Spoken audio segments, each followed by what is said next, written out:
இன்றைக்கி நம்ம பார்க்க போகிற டிஷ்ஷு கும்பகோணம் கடப்பாங்க. ஸோ கும்பகோணம்னாலே கடப்பா ரொம்ப ஃபேமஸ். அந்த சைட் போனால் சாப்பிட்டு பாருங்கள். இதை வந்து தோசை, இட்லி, சப்பாத்தி, ஏங்க சாதத்துக்கு கூட நீங்கள் போட்டு சாப்பிட்லாம், செம்மையாக இருக்கும். ஸோ வாங்க என்னென்ன இன்க்ரீடியன்ஸ் பார்க்கலாம். கடுகு, சீரகம், பெரிய வெங்காயம் 2, தக்காளி, பிரிஞ்சி இலை, அப்புறம் 2 உங்கள் காரத்துக்கு ஏற்ப பச்சை மிளகாய். ஸோ இதெல்லாம் வதக்கிற ஐட்டமு. ஸோ அரைக்கிறதுக்கு தேங்காய், கசகசா, பூண்டு, பொட்டுக்கடல, ஏலக்காய், பட்டை, கொஞ்சோண்டு இஞ்சி, கொஞ்சம் பச்சை மிளகாய், அப்புறம் சோம்பு.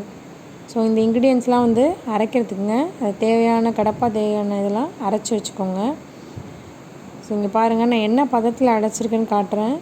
ஸோ இந்த பதத்துக்கு தான் நீங்கள் வந்து அதை அரைக்கணும். அப்போ தான் வந்து நல்லாயிருக்கும். ரொம்ப நைஸாக அரைச்சிங்கன்னா அது வந்து ரொம்ப அப்படியே ஸ்டிக்கியாக ஆகிடும். ஸோ இதுதான் வந்து அரைக்கிற பதம். இது சிறுபருப்பையும் பொட்டேட்டோவையும் நல்லா வேக வச்சு மேஷ் பண்ணி எடுத்துருக்கேன். இதுதான் நான் எடுத்த அளவு. ஸோ இப்போ என்ன செய்யலான்னு பார்க்கலாம். ஒரு கடாயில் எண்ணெய் ஊற்றி கடுகு போட்டு, சீரகம், பிரிஞ்சி இலை, அப்புறம் நம்ம கட் பண்ணி வச்சுருக்க வெங்காயம், ஸோ இதெல்லாம் போட்டு நல்லா வதக்கிக்கோங்க. கூட பச்சை மிளகாயும் போட்டு நல்லா வதக்கிக்கோங்க.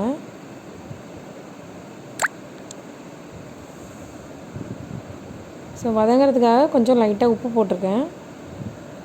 இதை நல்லா வதக்கிட்டு கொஞ்சோண்டு கட் பண்ணி வச்சுருக்க தக்காளி இதையும் போட்டு நல்லா வதக்கிடுங்க.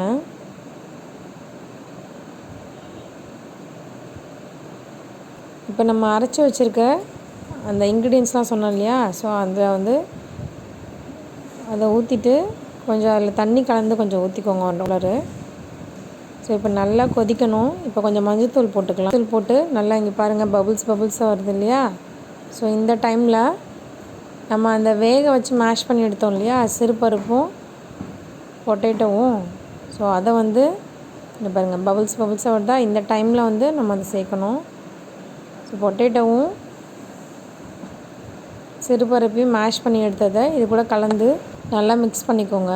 ஸோ இங்கே பாருங்கள் நல்லா அந்த இதெல்லாம் நல்லா உடச்சி விடுங்க.